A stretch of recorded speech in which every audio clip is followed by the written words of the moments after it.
सभी प्रभु प्रेमियों को जय श्री राधे, जय श्री कृष्ण। प्रिय बंधु, महंत मेजदार यूट्यूब चैनल में आप सबका हार्दिक स्वागत है। आज मैं आपके लिए ज्येष्ठ मास के शुक्ल पक्ष की एकादशी निर्जला एकादशी का व्रत कथा लेकर आया हूँ। तो ये कथा का श्रवण करते हैं।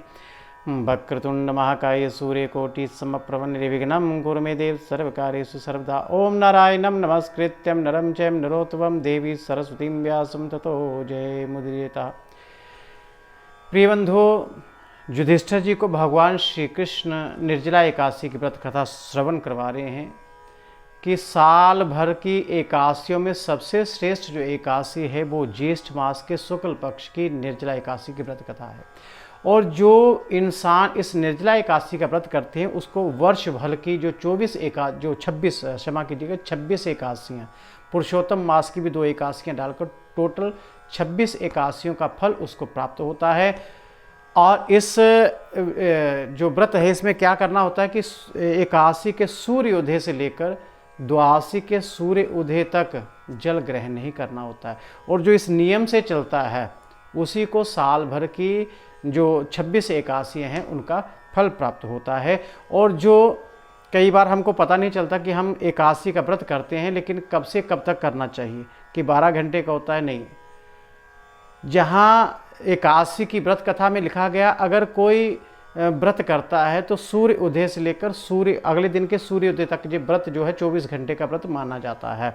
अगर कोई निर्जला एकादशी का व्रत मानव समर्थ अनुसार कोई सूर्य उदय से लेकर सायंकाल सूर्य अस्त तक भी कर लेता है, तब भी उसको साल भर में जो 26 एकादशियों का फल तो नहीं मिलेगा, लेकिन 12 एकादशियों का फल उसको प्राप्त हो जाएगा।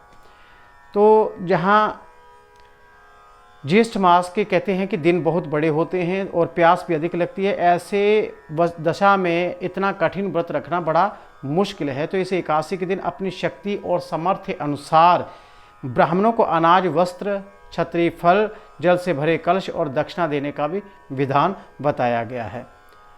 तो अधिक मात्रा में कहते हैं कि भोजन करना ये भीम जी की बहुत बड़ी आदत थी।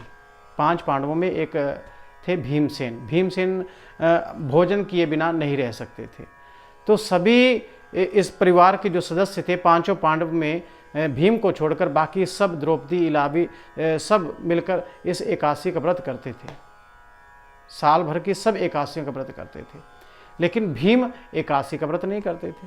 तो एक दिन भीमसेन ने व्यास जी से पूछा कि हे व्यास जी, आप एक बात बताइए कि मेरे परिवार के सभी लोग प्रत्येक एकादशी का व्रत करते हैं, लेकिन मैं कभी भी एकादशी का व्रत नहीं करता, क्योंकि मैं बिना भोजन के एक दिन क्या 1 घंटा भी नहीं रह सकता।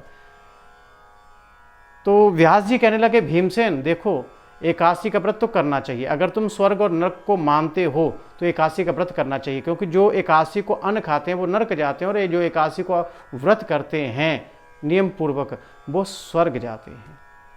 अगर तुम इन बातों को जानते हो तो तुमको एकादशी का व्रत करना चाहिए। कहा, मैं नहीं कर सकता, साल भर की एकादशी मैं नहीं कर सकता। हाँ, अगर पूरे वर्ष में कोई ऐसा व्रत है जिससे मेरे पाप नष्ट हो जाए, मुझे स्वर्ग की प्राप्ति हो जाए, तो कोई ऐसा व्रत बताइए। तो व्यास जी कहते हैं कि ऐसा केवल एक व्रत है। वो क्या है? ज्येष्ठ मास के शुक्ल पक्ष की एकादशी, निर्जला एकादशी की कथा। इसलिए हे भीमसेन, अगर तुम नरक जाने से भयभीत हो तो एक मास में 2 व्रत तो नहीं कर सकते, लेकिन एक पूरे वर्ष में जो है एक व्रत अवश्य करो, वो है निर्जला एकादशी का व्रत। तो इस एकादशी के दिन सूर्योदय से लेकर द्वादशी के सूर्योदय तक जल ग्रहण ना करने का विधान बताया गया है, तभी वर्ष भर की जो 26 एकादशियां हैं उनका फल प्राप्त होता है। और इसका नियम पूर्वक व्रत करने के बाद अगले दिन सतपात्र ब्राह्मण को स्नान करवा के, सतपात्र ब्राह्मण को भोजन करा के फिर अब खुद भोजन जो है वो करना चाहिए। तो इस व्रत में क्या होता है कि आचमन और स्नान के अलावा जल वर्जित है। अर्थात आचमन अगर करना भी है तो वो जल इतना होना चाहिए कि आपके हृदय तक जाए, लेकिन इसका मतलब ये नहीं कि प्यास लगी तो बार बार जल पीते जाओ, बार बार एक चम्मच जल पीते नहीं, उसका विधान नहीं है। अगर जल पीने के माध्यम से आप आचमन करोगे तो वो आपका व्रत जो है वो खंडित हो जाएगा।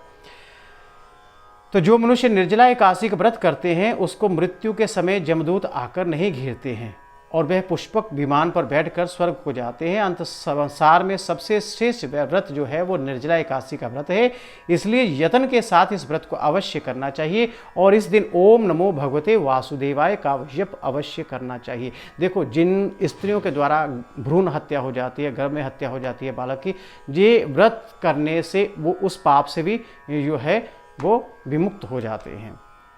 तो व्यास जी की आज्ञा अनुसार भीमसेन ने इस व्रत को किया और इसलिए इस एकादशी को भीमसेनी एकादशी भी कहते हैं। निर्जला व्रत वाले दिन प्रातःकाल भगवान का पूजन करके जी प्रार्थना करें, हे प्रभु, हे भगवान, आज मैं श्रद्धापूर्वक निर्जला व्रत रखकर दूसरे दिन भोजन करूंगा, अतः आपकी कृपया से मेरे सब पाप नष्ट हो जाएं और इस दिन जल से भरा हुआ एक घड़ा वस्त्र से ढककर स्वर्ण सहित ब्राह्मण को अवश्य दान करना चाहिए। जो मनुष्य इस व्रत को करते हैं उनको करोड़ पल सोने के दान का फल प्राप्त होता है और जो इस दिन यज्ञ आदि करते हैं उनका फल तो वर्णन नहीं किया जा सकता। तो मनुष्य इस दिन अन्न खाते हैं, जो मनुष्य इस दिन अन्न खाते हैं, व्यास जी कहते हैं वो चंडाल के समान हैं, वे अंत में नरक में जाते हैं।